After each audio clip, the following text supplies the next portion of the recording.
What's up, Union fans? Welcome back to Coffee with Coach. I'm here with head coach Bradley Carnell, who's helped the 2025 Philadelphia Union become one of the best teams in all of Major League Soccer.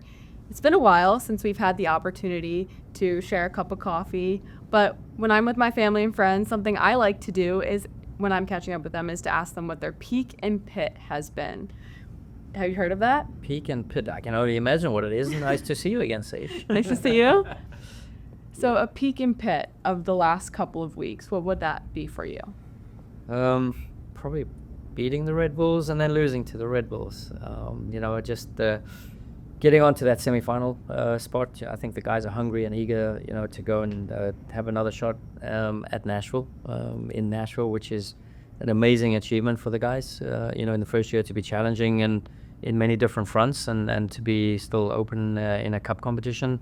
Or in contention of a cup competition is great. And then a couple of days later, you go down to New York and we have moments and momentum through the game and we don't quite take it. And then unfortunately, 4 minutes later, they score. And, it was just a culmination of emotions, of highs and lows within a game. It's almost of how a season goes, was that one game. So, but I've enjoyed the response as well. So probably peak, getting into the semi-final. Hopefully we're not done yet. And then the pit is probably losing in that stadium.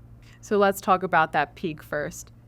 The U.S. Open Cup semifinals, the team will play mid-September. They'll go straight from Vancouver to Nashville to play in that game. 96 teams were part of the Open Cup tournament this year. Your group is one of 4 that still remain. What have the conversations been like between the guys about the goals for the remainder of this tournament and the reality that there's one more result needed to compete for a trophy? Yeah, and that's how we kind of defined it in the beginning. We were like, there's 5 to a final, there's 4 to a final, there's 3 to a final, 2 to a final. So now we're getting in there, and it's 1 to a final. So again, I think we talk about the journey of a season and how it's gone and how it started. Is that how it started, how it's going, or how it's going, how it whatever.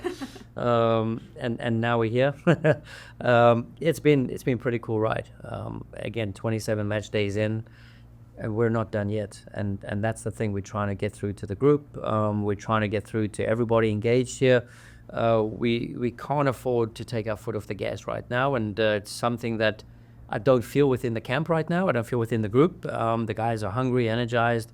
I've just been speaking about our last 2 training sessions. Been some of the highest numbers of the year, just the competitiveness, the eagerness to sort of erase a bad weekend, and I mean, we haven't had too many bad weekends, but the response from the guys after a subpar weekend by our standards now, and we have set very high standards throughout the season, and just to see a response where the guys are not comfortable and they're always pushing each other, it makes my job easy and hard at the same time, because sometimes the information you want to push when it's you want to keep it humble when it's really high, and when it's low you want to push a little bit, and the guys taking that on themselves shows a lot of growth within the group this year.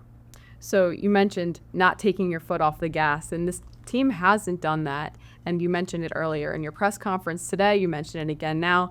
The last couple of days of training have been the heaviest loads of the season. What does that look like for fans who might not know what a week of training looks after a tough result like the one that your team had this weekend? You should ask Milan. Milan, new to the group, is getting to enjoy and understand what every Wednesday session looks like with our group. No, we always believe we train harder than any opponent, and that's the type of games we put teams in. And we've seen it with teams who've come to visit us. We've seen it with teams that we've gone to play against. Teams have to alter the way they play against us, and that's a very much credit to the group. And I'm excited that we've affected the league that much this year, and teams, and gained a lot of respect. So if that's the case, against Toronto, even with Robin, have a good rapport with Robin. And after the game, he's talking about, how they do things and leading up and, almost pushing each other to new heights and making sure that they're ready for the fight.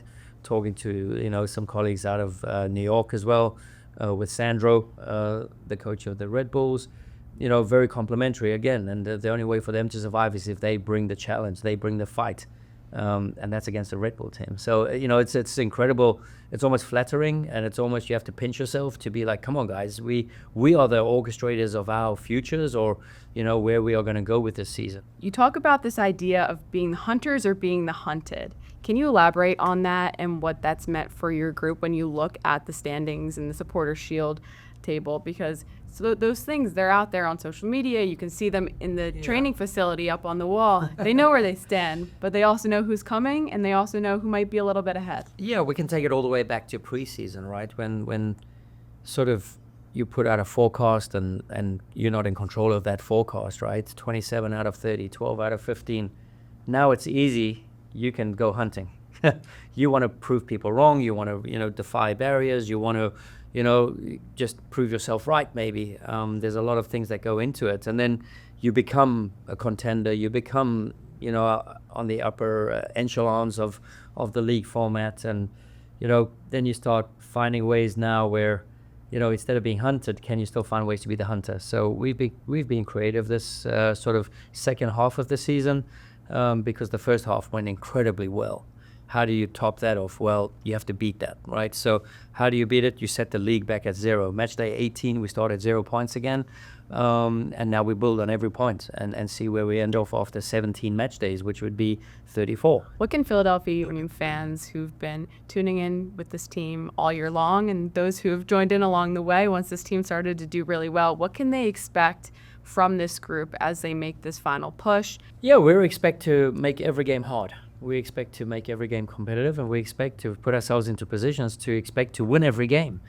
Whether that happens or not, I don't know. But as long as we put teams in a position like that to play against us, so we make them feel what it feels like to play against the Union, I think that they can expect a lot of nervy, edgy, exciting, energized moments here at Subaru Park. And if and when they travel with us, all over the country, we're very fortunate to have them on our sides, and whether we play home and away, we're going to bring it. We put teams in very difficult games, and we're grateful for the support, and we hope to celebrate many more points in these 7 games and another spot further in the round of the Open Cup. I like those adjectives you use. I'm looking forward to what's to come, and cheers to Cheers. Thanks for the coffee. Season, That's of great. course. Thank you so much.